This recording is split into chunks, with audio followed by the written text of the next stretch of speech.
All right, so number 54 says distance education. The number of undergraduate students who were taking at least one online class declined. What does decline mean? Goes up or goes down? Down. A decline, something went down, right?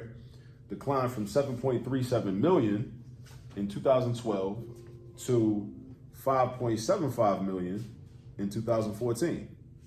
So we're talking about the time span of 2 years, 2012 to 2014, right? What is the percent decrease? What is the percent decrease? So when we think about percent decrease or percent increase, we use that represents change, right? Increase or decrease is a change. So this is the percent change formula. Percent change formula. So it's good to memorize this. And anybody watching this video should memorize this formula. New minus old divided by old times 100 is equal to the percent change. All right, so what's our new value or our new amount of students taking at least one online class? Who can tell me that? What's our new amount of online students? What's our new amount for the number 54 of online students?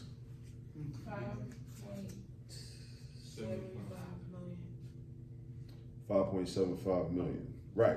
Because that's the amount in 2014. So we're comparing 2014 to 2012. So this new is gonna be replaced with 5.75 million. Let me just say 5.75 M. And then we subtract the old amount. The old amount is the online students in 2012. So how many students was that in 2012? 70.37 million. So we got 7.37 million. So we see what's about to happen too, right? It's already a negative. Yeah, it's gonna be negative because this number, the subtrahend, that's the technical term when we do subtraction. The second number is called the subtrahend. The first number is called the minuend. So when the subtrahend is bigger than the minuend, you're gonna end up with a negative.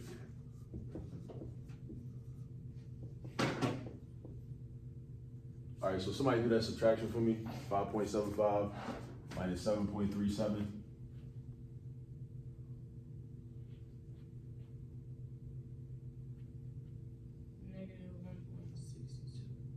Negative 1.62. All right, so equal sign. Negative 1.62 million is my numerator. My denominator is still there.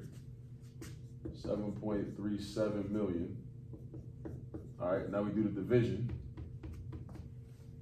Wait, let me ask you a question. If you were to multiply across first, negative 1.62 million times 100, and then divide by 7.37 million, would you get the same answer? You would. You get the same answer. It wouldn't matter. So either way you want to do it. So you got options. You can divide first, and then take that quotient and multiply by 100, or you can multiply this numerator. Now here's another thing. A lot of people make the mistake when they see a fraction being multiplied by a whole number, they want to multiply the whole number by the numerator and the denominator. That's wrong. We're not doing that. Because if you do that, essentially what you're doing is you're multiplying the fraction by 1. Because if you multiply 100 by this and 100 by this, that's like saying multiply by 100 over 100. And 100 over 100 is 1, not 100. So we're trying to multiply this fraction by 100. And if you multiply 100 by the numerator and multiply 100 by the denominator, you're essentially multiplying this fraction by a value of 1. Because 100 over 100 is the same thing as 1. So the moral of the story is, make sure you only multiply the 100 after you divide these two together. Or if you multiply first, make sure you only multiply the 100 by the numerator, right? Because we can think of this as a fraction. It would be 100 over 1. That's how you turn any whole number into a fraction. Just give it a 1 for a denominator. So then you would do numerator times numerator, denominator times denominator. And there's an invisible 1 denominator right now. Invisible 1 times that. All right, so what's, when you divide these, let's just do it that way. Divide these, what do you get? 0.2198. It's negative, right? Yeah, negative 0.2. 0.21 981. 981. All right, and then times 100. So then we're gonna have negative